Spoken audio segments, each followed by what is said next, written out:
This channel is for educational purposes only. Make sure you do your own due diligence before making any investments. And there is inherent risk in trading, so it's speculative. Just make sure you keep that in mind. Hi, this is Joe Rabil with Invest Like a Pro. I'm going to be on your Daily 5 this afternoon. First showing will be at 1 o'clock, but it'll play several times over the course and into the weekend. Let's start talking about, we're going to look at the S&P today, the QQQ, and I'm going to give an update on the market conditions. And I am going to talk about something that I think is very important, especially in the current environment, something that I talk with my institutional clients about all the time. So let's go ahead and get into this. I want to talk about the market conditions to start. I'm going to go through trend and momentum in a minute. But I wanted to make sure I gave you an update, and we're going to start with volatility, which I corrected this time. It is rising and negative. And so let me just pull up the daily chart so you can see what's taking place here. This is the volatility, or the average true range for the S&P on a daily basis. And it had dropped down, kind of made a little bottom, and then reversed up. And we have a rising moving average underneath. It's starting to pull back to this level. So we need to keep an eye out on this. I mean, this is a condition I do think is fairly important. It tells you when risk is kind of elevated right now, and I think you need to be aware of it. It's not an automatic sell signal or anything like that, but I do think, it's a part of what I'm looking at, and I want to make sure you're in tune with it. The next thing I wanted to look at is the overbought, oversold condition. And again, I'll bring up the weekly chart and show you. This is the 5 RSI. It kind of came down to neutral. And after the divergence I mentioned last week, we got a little bit of a drop, but it didn't last very long. And we got down to a neutral level and then bounced off. And whenever I see the market reacting this way, you have to understand what is behind it, I think, or at least you have to think about what's behind it. And so we're going to get into that a little bit more in depth as I get into the trends. But let me just finish off with the sentiment number, which is currently at 41. It has dropped down a little bit. They were around 44 last week and has dropped down to 41. So that means 41% more bulls than bears.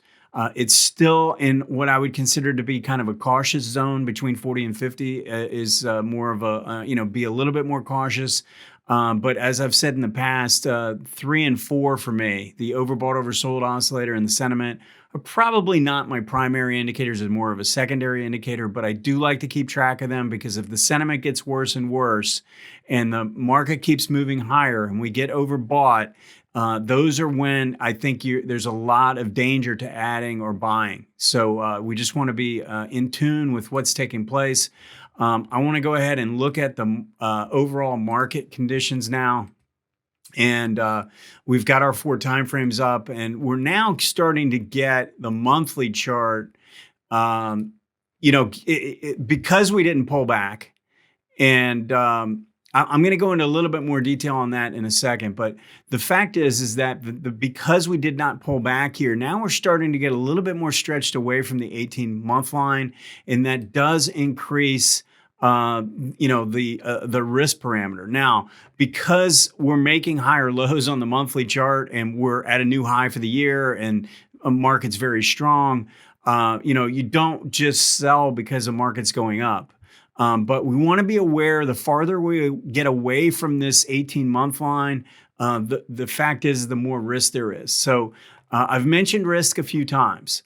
I want to make sure as we work onto the weekly chart that you understand something, because when I talk to my clients who are money managers, professional money managers, I spend a lot of time talking about my bias and what my bias is. And so, because these guys can't get in and out. They're not going to jump in and jump out. For the most part, most of the guys that I work with are big institutional mutual funds and stuff like that. They can't jump in and jump out. So I'm really trying not to whipsaw them around.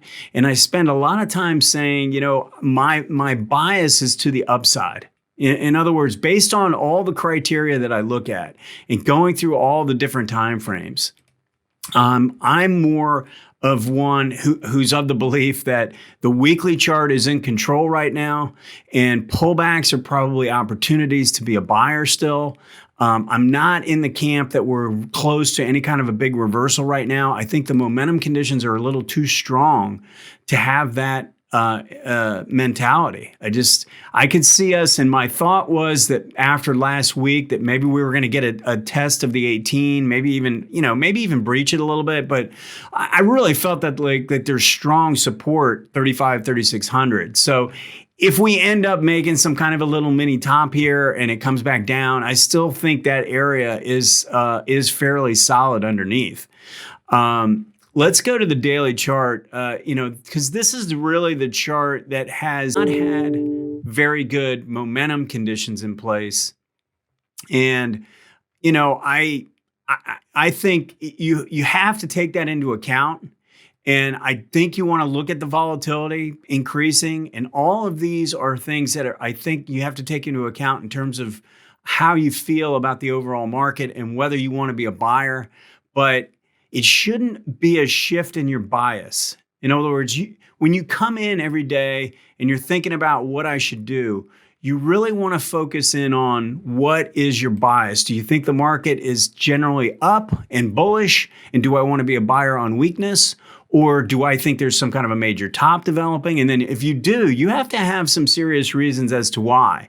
If you notice in the last couple of videos, I've mentioned the weakness on the daily and the hourly, and I've said that most times when that's taking place with strong monthly and a strong weekly, that it's normally just a pullback. Now, I would have been expecting a little bit more of a deeper pullback here, but I think what the market is telling you is that people are underinvested.